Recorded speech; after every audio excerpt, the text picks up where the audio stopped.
Hey guys, Evan here with Mr. Black Presents. We are currently on our set right now inside of our Mr. Black Presents workshop at our undisclosed location somewhere in the Upper Peninsula of Michigan.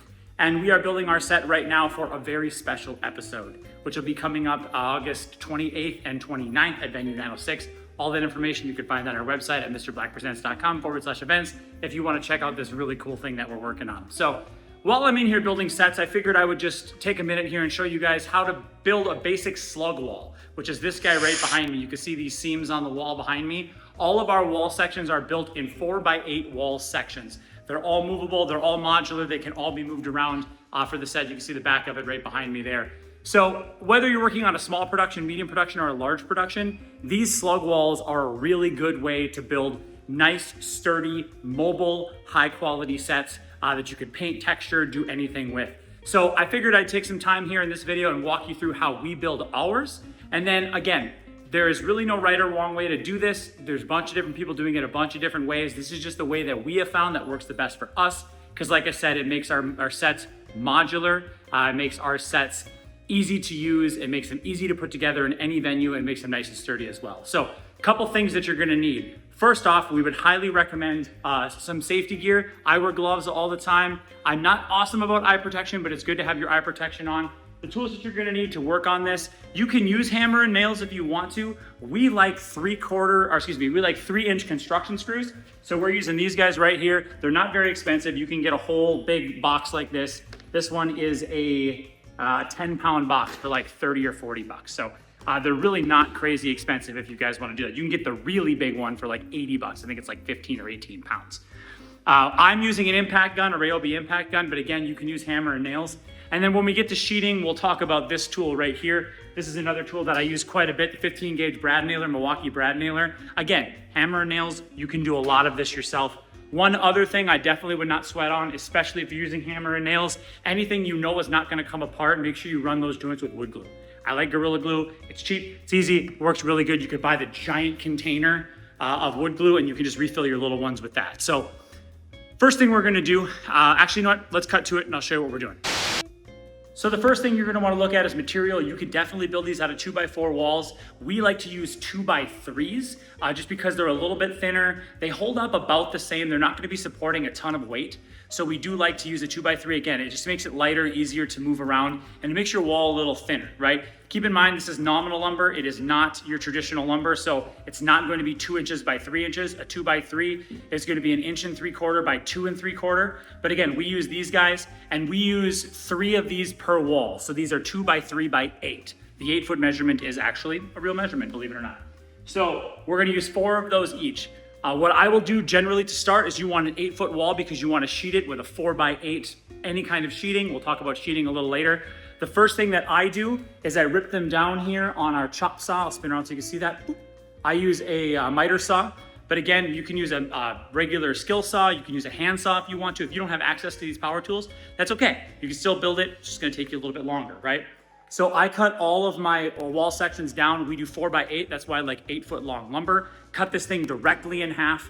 You're going to lose a little bit from the kerf of your saw, but again, we're not building a rocket ship here, right? We're building a set. So when you cut these down, these are all of my top and bottom wall sections. They're already pre-cut for me. As you can see, the other thing I'll do is I'll lay all of them out and I'll make these marks on them. I will come in so I can have a 2x3 in the center and on each of the 2 sides. So when I lay this thing flat on the ground, I can line my 2x3 support studs up with it. And then I've got a nice, clean, easy way to lay these walls out. And you'll see when I lay the wall out in a minute, how much easier it is for me to do that by just taking all of these, laying them out nice and flat, just like this, and then putting a board on top on the flat edges and just running a line across so they're really easy to lay out later. So that's the first thing you want to do. Cut your 8-footer, one of those 3 8-footers to build one wall. You're going to cut one of those down directly in half, make your marks on them. Again, 1 3/4 on the end. Come to the center, mark your 1 3/4 in the center so you can find your center line.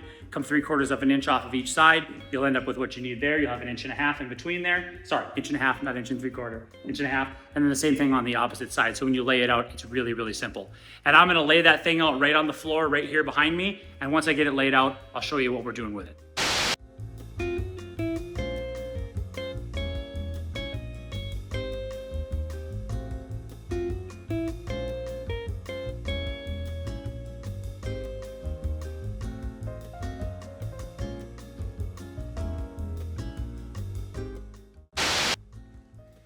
Okay, so I have my wall sheeted and ready to go.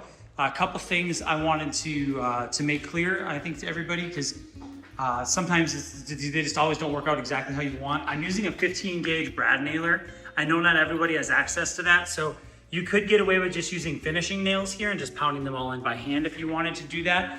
You could use Grick screws or something like that if you wanted to, but keep in mind a lot of times the material you're using is very, very thin, right? So you just want something that's gonna drive in. That's another reason why I like to glue these panels, just because when you do glue them, that glue is gonna help with the hold. The nails are just kind of helping hold that down until the glue can take hold of it completely, and then they help each other out.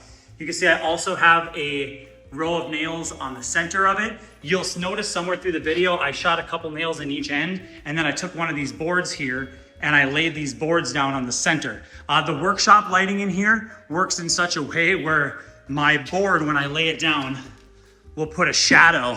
You can see we'll put a shadow down on the material here on the ground. So I just lay my board down and then I run nails in line with that shadow, and I know that I'm hitting the board underneath it. I'm hitting my stud support underneath it all the way across. You'll see at the end there too, I flipped it up. I flip up the wall at the end of it just to take a look at it, make sure I hit all of my nails.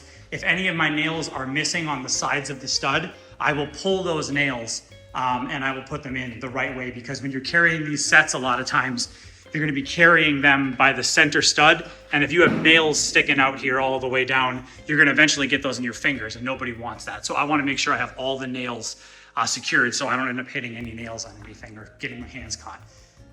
Another thing to keep in mind is, again, you want to try to make this as flush and square as possible. Sometimes the walls are not exactly square. This one worked out pretty well. You see I'm a little bit off there. That's okay. A lot of times what we're doing on these sets, you can see the seams on my walls. I am covering those seams with some kind of cover, whether it's a ripped down piece of this that I'm covering it with, whether it's trim, whatever. There's a lot of different options you can do there. The one thing you do have to make sure you do, this is very important, is one side of this has to be flush with the bottom. That's the part that's gonna be on the floor, okay? They don't always line up exactly. You can see on this side, see how I'm overlapped about almost a quarter of an inch here? That's because my wall was just a tiny, tiny bit out of square, which again, these are function. We're not building a rocket ship here. If I were building a house, I'd feel very differently about this, but I'm not. This is the side of the wall that will go up, because on a set, on a film set, on a production set, you're not ever looking at the roof. You're not building a roof because you want your lighting to be able to penetrate your set, sometimes directly top down from the set. So you're not gonna have a roof on it. So if those top walls all the way across are a tiny, tiny bit off, that's okay. But you wanna make sure that your bottom section here is always flush, because if you end up putting it down on the floor and that bottom section is overhanging, what it's gonna do is it's gonna scrape on the floor or whatever you're setting it on, a stage, whatever, and it's gonna start to peel this wall section off. It's also gonna make your walls wobble a bunch. You know, you can see that this wall section here, it doesn't have hardly any movement. As I'm yanking on it here, there's very little movement of it off the floor. That's because all of those bottom seams are touching the ground or very close to it, and they're not overlapping the bottom structure of the wall. So when it's all said and done, these walls are not very heavy, and I'll show you what I'm talking about. So I'm on a handheld camera here, as you can see, and I'm gonna pick this wall up. You can see my 4-foot wall section here. Once I get underneath it, the hardest part is gonna be getting underneath it with one hand because it's flush on the floor. There we go. Once I get up underneath my wall section here, I can grab it right from this bottom piece or this center support just by getting it up on my hand here. This wall is not too heavy for one person to move. So when we bring these into a set, or we bring these into wherever stage place we're performing, I'm just going to move these walls around pretty much by myself. Now again, keeping in mind that you can see how this is overhanging here, this is my top of my wall. Over here, you can see it's flush with the bottom. That's the bottom of my wall. So every time I store these, I wanna make sure, let me see if I can set you down here. Is it gonna stay there? It might. No, it's not. Is it gonna stay there? Close enough.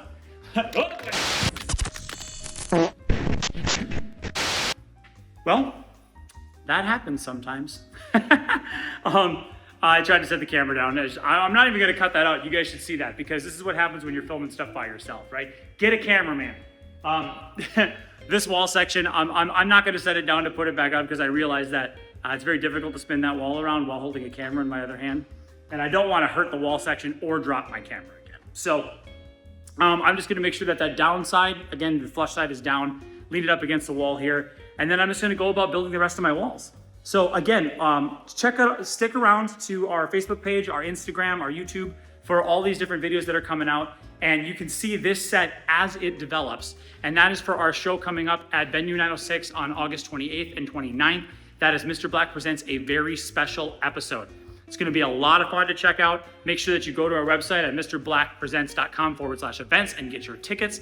Tickets are still available. They are going pretty quickly, so keep that in mind. There's lots of options available for dinner, show tickets. They've got this really cool box thing, like almost like an adult Lunchable thing that they're making, which is really cool. You'll see all that on our website when you follow the link through the show. And remember, stick around on our Facebook page and all of our social medias for a lot of other cool stuff coming up. If you haven't seen our interview series, make sure you check that out.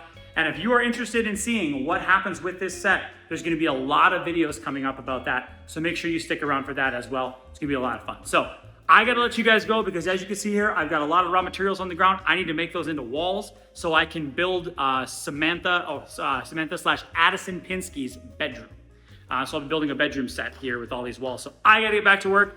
You guys have a great one. Until next time, again, I'm Evan with Mr. Black Presents. Stay weird, family. We'll see you at the show.